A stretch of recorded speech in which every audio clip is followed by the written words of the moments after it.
Greetings from afar. Uh, Welcome to remote learning. Uh, After our last unit, we are now going to start looking at what we call apportionment. The idea behind apportionment, this is how the House of Representatives, the Electoral College, is all decided for our federal government. How things are split up for state, for taxes, based in the Constitution. Now, apportionment is an important topic because we're going to be voting this November, and it's good to understand what's going on with that. It's a very simple topic. The history goes back to the Founding Fathers and even before. Big idea behind apportionment, as you can see here, is that it's all about distributing, allocating items proportionally. How can we split something up fairly based upon some given rule? So that's what we're going to look at. As we go along, we're going to have a total of 5 different apportionment methods, looking through how things have been done historically throughout the history of our country, all the way up to today's House of Representatives, and why things are decided as they are. So we're going to start off talking a little bit of how we decide things, where we decide things, where the problems come into be. I'm looking at some numbers from 2017. We have the student population for Glastonbury High School. I know these because in 2017 we went through our NEASC evaluation. We had to have all of this data provided to people that came in and visited our school. So we're going to take this example where we're going to have a student council is going to be split up with 40 student members. And the way it's going to be split is that we need to decide out of those 40 students, 40 representatives, how many go to each of the 4 classes. We could very easily just say 10 representatives, 10 representatives, 10 representatives, 10 representatives to each class. But you notice the sophomores have over 100 people more than the seniors. Should they really get the same amount? Now, one thing, we're going to look back at this proportionally. So I've got my calculator over here. What are the proportions that we can go through? Well, I can take the freshmen, there are 473 of them. I can take 473 out of 2011. I've got 23.5% of my population come from the freshmen. I can say 576 out of 2011 come from the sophomores. So almost 29% of the students are sophomores. 509 by 2011. 25% are juniors. And 22.5% are the seniors. Now, if we think we have those 40 total representatives, we want to split those up proportionally. They want to have, the freshmen should have 23.5% of the 40, 28% of the 40 for the sophomores, 25% for the juniors, and 22% for the seniors. If we think about this, I should have set this one up already. Can't do that. All right, so I'm going to figure out 40%, 40 members. If we've got 23.5%, I'm just going to do this all again. So 473 divided by 2011 gets us 23% for the freshmen. 23% would be 9.4. Well, 9.4, well, we're going to round that down. Say 9 representatives. If we take 576 out of 2011, well, the sophomore should have 11.4. We can't have 0.4 as a sophomore, so the sophomore should have 11 representatives. The juniors, we got 509 out of 2011. They should get 10.1. Well, you can't have 0.1 of a junior, so the juniors should get 10 if we round appropriately. And the seniors, 453 out of 2011. 22.5%, 9.01, 9 representatives. So we take the 40 representatives that we have, we apportion it based upon percentages. 9 go to the freshmen, 11 go to the sophomores, 10 go to the juniors, and 9 go to the seniors. But if we actually add those up, 9 and 11 gets us 10, 10 gets us 30. We only have 39 allocated at this point. So who gets the next one? That's the problem with apportionment. Freshmen, well, they got more than the seniors. Sophomores, should they get rounded up to a 12? Juniors go up to 11. Seniors, well, if you look back at the numbers over the calculator, the seniors are only at 9.01. They were pretty low. The juniors, over on the right side, 10.1. You've got the sophomores at 11.45 representatives, and the freshmen up top now, 9.4 representatives. Maybe the sophomores should get an extra representative since they came up to be 11.45, whereas the freshmen at 9.4. One might also argue that the freshmen are close to being rounded up compared to the sophomores. So this is the problem with apportionment. How do you assign those extra values? Who gets the remaining seats? And so as we go through, we're going to have 5 total apportionment methods, and this follows historically. So getting some vocabulary that we need up front. First, just keeping everything in terms of the House of Representatives. Anything that needs to be apportioned, we're going to be calling our seats. So it might be money, it might be schools, it might be computers, it might be representatives themselves. The House size is the total number of seats, how many items are being apportioned. So this falls in line with the House of Representatives. States, those that are getting those items that are being apportioned. So in the last example, it was freshmen, sophomores, juniors, seniors. Population is how we measure the size. Typically, it is literally population. Total population is everything all together. Now, putting this into context with the United States, there are 435 representatives in the United States House of Representatives. The 2010 census, 2020 census, because we're there right now, if you filled out your paperwork, there were 309 million people in the United States. So what we need to think about is over on the right side with the calculator with the freshmen, sophomores, juniors, seniors, is thinking about percentages. We're going to set that aside. We're going to use what we call the natural divisor. The natural divisor is how many people represent or are represented by each seat. So going back to the calculator, how many people dictate one specific seat? What we're going to do is we're going to take 309, our total population, 309,183,463, we divide by 435. In this case, how many people does each seat represent? We're going to do, as I typed, 309,183,463 divided by 435. That gave us 710,766 people per seat. So for every, now what this states, for that every 710,000 people that reside in a state, you get one representative. As a formula, our natural divisor, this is the number of people per seat. So we can help use this to figure out how many seats we have, because if we know how many people total we have, then for every this number, 710,000 people, you get one seat.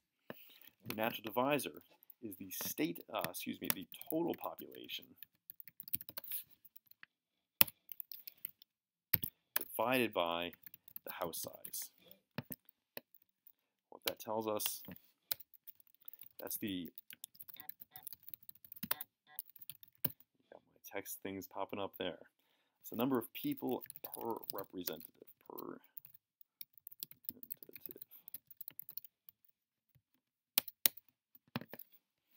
Thinking Connecticut's population, we have 6 representatives. How many people do we have? 710,000 people per representative times 6, 3.5 million. This number was initially set constitutionally. The Constitution says for every 77,000 people residing in the state, you get one representative. And constitutionally, that was set back in 1789. Now that works. It's been changed over the years. Initially, there were much fewer than 435 seats in the House of Representatives. it's clearly changed over time. We take this number, our natural divisor, determining a state's natural quota. Back to the freshmen, sophomores, juniors, seniors, that was the decimal number that we rounded to give us how many representatives we receive on each one. So we call a state's natural quota. This is going to be, well, Pennsylvania has 12,734,905. How many representatives? I spelled that wrong. Representatives. We're going to take the state population. We're going to divide by the natural divisor. So in the case of Pennsylvania, we've got 12,734,905 as of 10 years ago, divided by our natural divisor, 710, 766. Go back over to the calculator. We've got 12,734,905 divided by, I'm just going to copy that in the calculator or type it again, 17.917. So our natural quota is that decimal number, 17.917. This is the exact number of seats one would receive.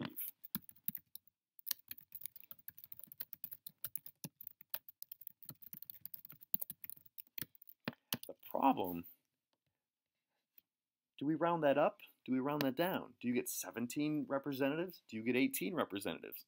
Do you get 16? Do you get 19? How can we round that? You cannot give 0.917 of a representative, just like you could not give 0.4 of a freshman, even if you take away their huge backpack. So how do we make that decision? That's left up to apportionment. Constitutionally, it was decided that the initial Constitution said that certain states receive so many representatives, but after that, they had to figure it out. So that's where some of our founding fathers came in. So, checking things out, just as an example, the way we would approach a problem. Apportion 100 representatives. Now, let's say we've got NAFTA. I recognize that NAFTA is now out of date. It happens. We've got Canada, Mexico, the United States. We've got a total population. First thing we want to do to finding a rounded natural quota, approximating an apportionment, we're going to determine our natural divisor. Our natural divisor is our total population divided by our house size. In this case, it's 100, giving us 4.61. We're going to go through and find our natural quotas for each state. The natural quota, right here, state's natural quota. We're going to do the state population divided by the natural divisor. So Canada, we've got 34 million people divided by 4.61. Back to the calculator. 34 divided by 4.61. We have a natural quota of 7.375. Mexico, 114 million people divided by 4.61. We have 24.728 people. 4.728 representatives. And the United States, 313 million divided by 4.61. We have 67.895. If we add these values together, it adds to 100. But we cannot have 0.3 or 0.7 or 0.9 of a representative. We need to round. Try this out. 7.3, well, that would round to 7. 24.7, we could say that rounds to 25. And 67.89, say that rounds to 68. Great. 7, 25, 68. We've got 100 total representatives.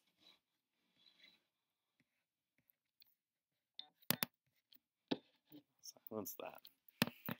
Now, if instead of 100 representatives, if we've got 400, each of those values are going to be multiplied by 4. Again, we've got our natural divisor. It's going to be our total population divided by our house size. Come over here. We've got 461 divided by 400. 1.15125.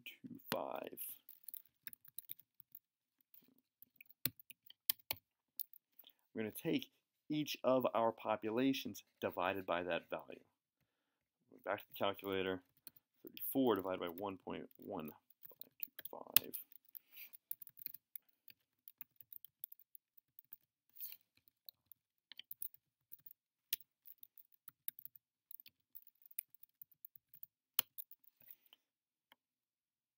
Missed a decimal point there.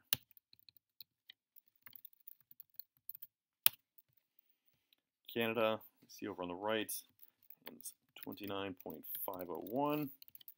We have Mexico with 98.915. Come on. And the United States with 271.583. Rounding, well, 29.5, that would round to 30. 98.9 would give us 99, and 271.5 would give us 272. Let's check that. We've got 30 plus 99 plus 272. We've got 401 seats. How can we get rid of that? Here's what's going on. I'm going to skip down. Constitutionally, the House of Representatives was initially set in 1789. Said after that, after the First Continental Congress, it's left up to those delegates to figure things out. Now, everybody knows Hamilton, both from the famed $10 bill, being killed in the duel. Alexander Hamilton, the very first Secretary of the Treasury, figured out the whole financial system for the United States, came together and said, I've got the plan. It's eventually kind of denied for political reasons, but here's how we're going to do this. Hamilton method, Alexander Hamilton, is the method of the largest fractional parts. What he's going to do, rather than just rounding things, we're going to first determine the natural quotas for each state.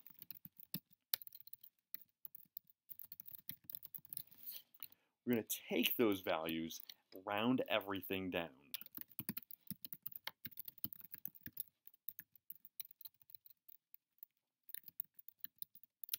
Can't spell tonight. I'm going to start off looking at the ones that we have, and then we're going to see what to do with that last little bit. So here we've got an example. The city has 21 fire trucks. First, we've got an example. We've got 5 different stations. We've got our house size, it's 21. In an example, find the total population. Add together the state population. So I've got 154 plus 83 plus 129 plus 217 plus 103. We've got a total population of 686. Our natural divisor, we're going to do 686 divided by our house size, 21. Divide by 21, 32.67. Our natural divisor here is going to be used to find our natural quotas for each state. So 154 divided by 32.67. We have a natural quota 4.71. We have 83 divided by 32.67. Got 2.54. 29 divided by 32.67. 3.95. 217 divided by 32.67. 6.64. And lastly, 103 divided by 32.67. We got 3.15. Hamilton said, back up to step 2, Hamilton said, take the natural quotas, round down. So 4.71 becomes 4. 2.54 becomes 2. 3.95 becomes 3. 6.64 becomes 6. And 3.15 becomes 3. Right now, we have a total, if we add those two together, 4 and 2 and 3 and 6 and 3, we have a total of 18 seats currently. We need 21 seats total, so we still need 3 more seats. Hamilton says, determine the remaining number of seats required. We're going to add those to the largest fractional parts. So Hamilton, determine the current number of seats. We're going to assign additional seats in order of the largest fractional parts.